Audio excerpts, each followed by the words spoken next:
The Mustang Morning News is a public forum for student expression. Students make all content decisions, and opinions do not necessarily represent those of the Manhattan Beach Unified School District.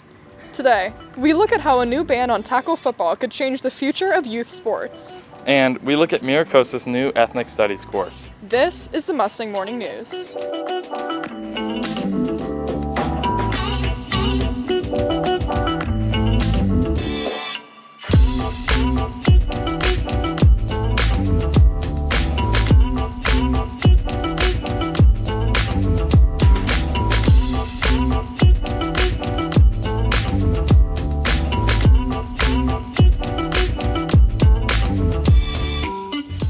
Welcome to the Mustang Morning News. I'm Vivian Watson. And I'm Kyle Farrell. Get ready to test your knowledge with the Costa Quiz. Here's how it works. Go to our Instagram at Mustang Morning News, respond with your name, your teacher's name, and your answer to today's question for a chance to win a shout out for you and your class.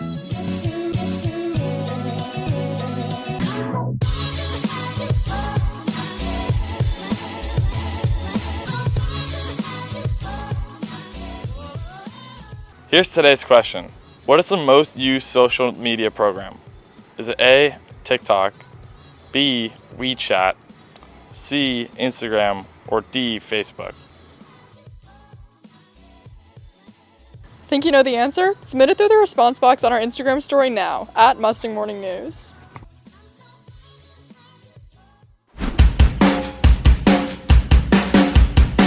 Football is one of America's most popular sports to watch. But is it safe for young kids to play? Gordon Jonas and McKenna King report on the new bill that bans children under 12 years old to play tackle football. Aimed to minimize brain injuries for youth tackle football players, a proposal has been introduced by California's Legislative Council to gradually ban youth tackle football for children under 12. Starting in 2025, children under 6 will be prohibited from participating in tackle football and extending to those under 12 by 2029.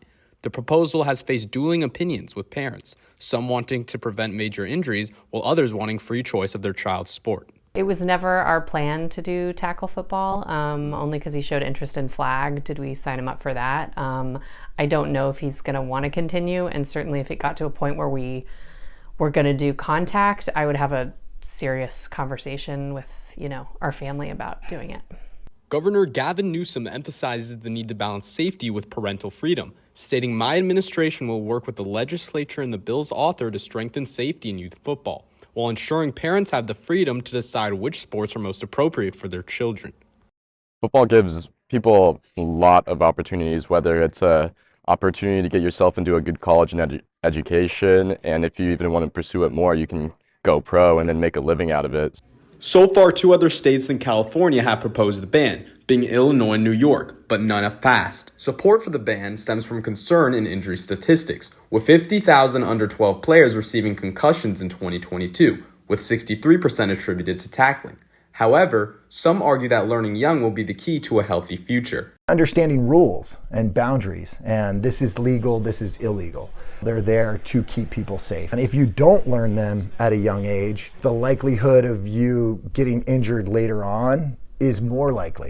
The bill has raised a fair amount of awareness of youth head injuries. However, to pass, it would have had to have been approved by the Assembly floor by the end of January, meaning that California will be the third state to deny its proposal. For the Mustang Morning News, this was Gordon Jonas and McKenna King. Recently, Governor Gavin Newsom made it mandatory for all public high schools in California to offer an ethnic studies course. Mac Bender and Reese Bronson report on how Miracosta is approaching the class.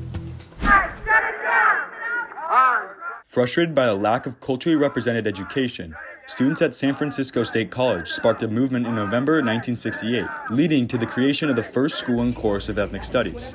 Today, a similar course being piloted at Costa next year will be required for the 2029-2030 graduating class and onward. There are 4 specific groups we need to make sure that we are addressing. We need to make sure that we are talking about the experiences of our Asian American Pacific Islander group, African American, Latino, Latinx group, Native American groups as well. With California mandating the course across the state, the MBUSD School Board has created a committee to make hard decisions regarding the curriculum. That's a big part of what the committee has been discussing is visions for what this class could be. What does this course look like and what department does it fit under? Some schools did not wait for the mandate. as high school students enrolled in ethnic studies classes more than doubled between 2014 and 2016, when before the class was rarely taught. Through survey data, there's been some interest in, how can we provide the ethnic studies content within an existing course. Still, the over 17,000 students who took classes at over 550 schools was less than 1% of all high school students in the state. I think it might be challenging to take many electives, including this course, as I know many students want to take as many electives as possible. With problems such as whether the class should be year-long, along with the challenge of overcoming students who would take it over summer, the committee is set to make final decisions about the details of the course curriculum during the meeting coming up on March 13th. For the Mustang Morning News, this is Mac Bedner and Reese Bronson. We have the answer to today's Costa Quiz. The question was, what is the most used social media platform? The answer is D. According to Buffer.com, Facebook has over 3 billion monthly active users, meaning that 37% of the world's population have accounts on the social media platform. Congrats to the winner, who's been announced on our Instagram story. Just like feet stepping in mud, our phones leave digital footprints of every website we visit and every picture we post. Alex Chen and Palmer Mays explore how these digital footprints can lead back to us in the future. In a world where a quick Google search can reveal more about us than a resume, managing our digital footprint is key. How we present ourselves online can make or break opportunities, from college admissions all the way to your future job prospects. With nearly 3/4 of employees and a significant number of college admissions officers scouring social media to make decisions, what you post matters. A staggering 70% of employees in the US look at a candidate's social media presence during the hiring process, and 61% actively seek online information to verify candidates' qualifications. In today's interconnected world, a robust online presence can be the difference between securing an interview and facing rejection. So I'd say in terms of like positive footprint, having kind of these samples of work and like your work experience listed out is very important. I'd say in our digital era with everyone having social media accounts, while it's perfectly great to have a social media account, I think personally it's great to have those on private. Oftentimes, I always personally like to have my stuff on private so that, I can share that with the people who are curated in my life versus a potential employer who might see something I post out of context and not wanting them to kind of dive too deep, right? When you Google someone's name these days, so much pops up. The influence of a digital footprint extends beyond job hunting. It can also affect your chances of getting into college. Around 35% of US college admissions officers review applicants' social media profiles, with 47% stating that a positive digital presence has influenced their view of a student positively. I think a positive digital footprint helps make a good first impression to someone that might want to learn a bit more about you. So for example, having a LinkedIn, maybe having a couple articles that you've written, and other stuff like that, it can really make a big impact in how people think of you. I've had a couple articles written about some tree planting efforts I did when I was 11. So I think that's the first thing I did to kind of build a positive digital footprint.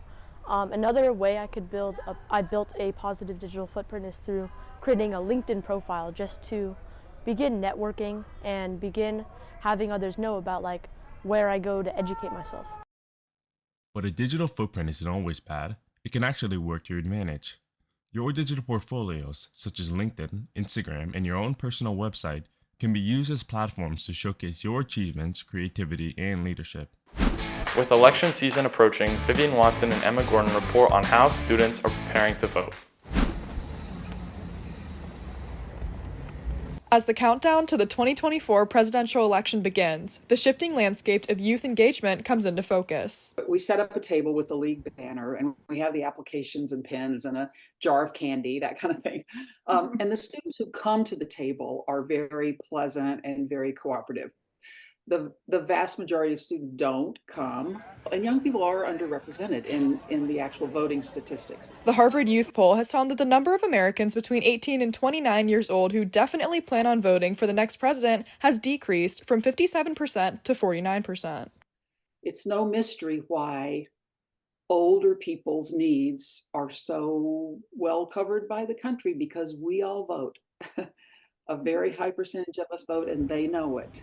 And if young people, it's a shame, but young people need to vote more.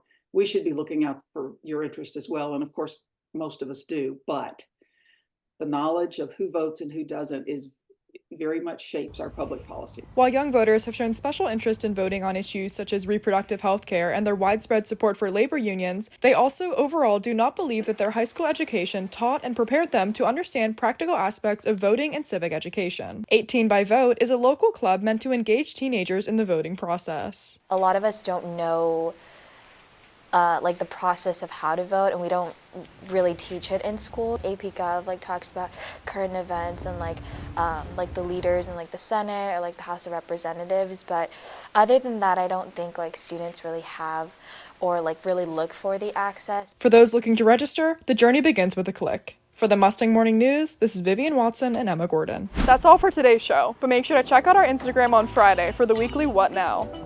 Thanks for watching, Mustangs. Have a great day.